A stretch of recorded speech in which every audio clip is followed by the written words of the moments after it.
month, and it's an event where you talk about your ideas and why they're interesting.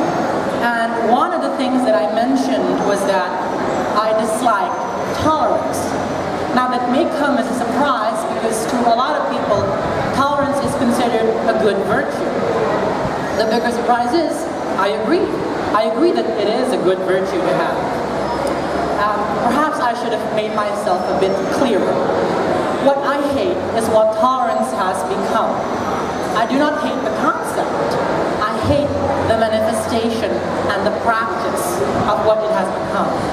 I think it has strayed too far from its original meaning, intentions, and context. And I personally think you should hate it as well. But we'll get to that in a moment. Now we look at the definition of tolerance according to the Oxford Dictionary, the ability or willingness to tolerate the existence of opinions or behavior that one dislikes or disagrees with. We look at the roots of the word in late Middle English, Old French, and Latin, tolerantia, all of them means enduring hardships and pain. So we understand that in order to tolerate something, we have to disagree with that something, or perhaps even hate it. Now, we're also familiar with another word, globalization, and we know that it's happening all around the world, blah, blah, blah. But do we truly know what it means?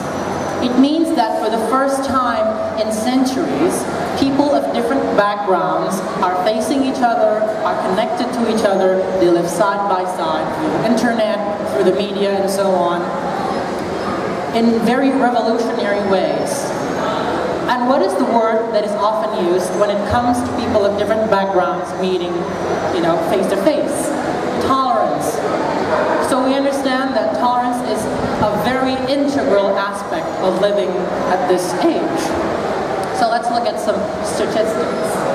These are some statistics from the Social Progress Index on religious tolerance. As you can see, we scored very low, around 0 to 20%, compared to, let's say, Canada or Australia. On tolerance for homosexuals, we scored even lower, compared to, let's say, most of America, both South and North.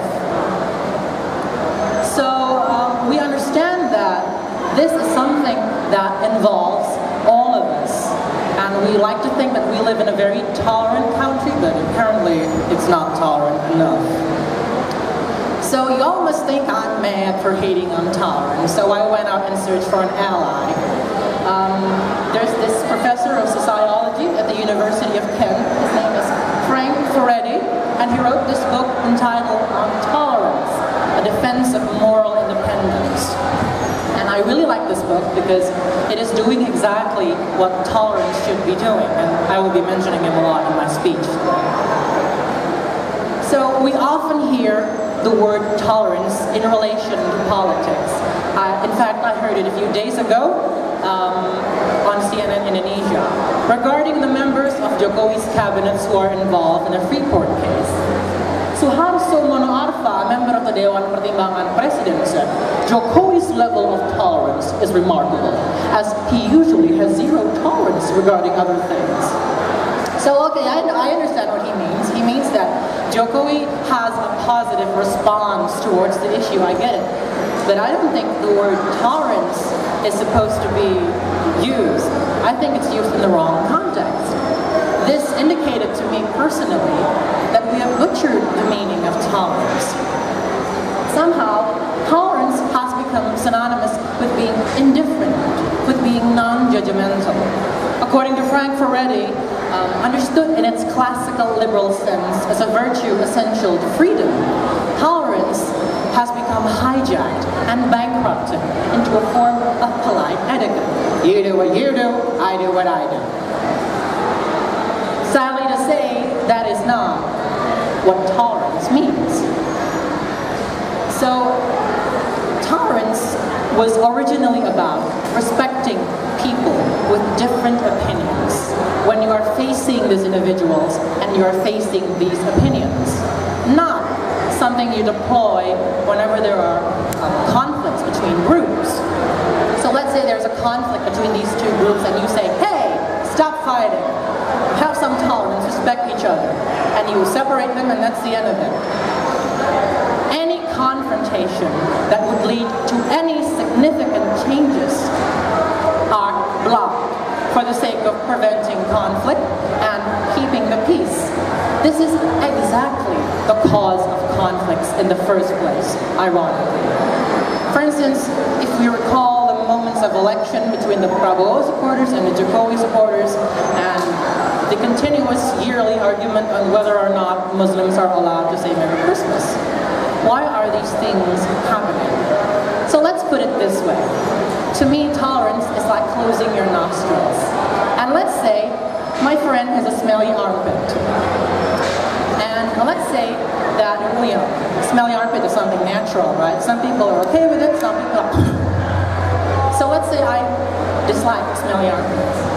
And this is me tolerating smelly armpits. I'm not saying that, you know, your armpit smells, I'm just, everything is fine. Without confrontation, without communication, without a great sense of respect for people's different conditions, and the need to face it for the benefit of everyone and yourself, and that is the classical understanding of tolerance, nothing happens. And that is when tolerance is bad. So this is why I said in my TED Talk that tolerance is the least thing you should have in a democratic society. Because tolerance is not the end of the line. You need tolerance to go even further. Acceptance. In acceptance, you understand your friend completely and whole. You understand why your friend is doing what he's doing, why he is what he is, and you get to the objective truth, and you either accept the realization or you work something out. Now, if this does not work, if real tolerance does not work, acceptance is impossible. And without acceptance, we are segmented, separated, and boxed. And when we want to connect, perhaps first in the form of conflict, or an argument, a debate, or even better, a discussion, they're saying, no, don't. Tolerate our views and respect us. What this is doing is separating us. Tolerance is not the end of the line. Acceptance is what you want. Acceptance is what we all want. Acceptance is what we all need. Acceptance. Thank you.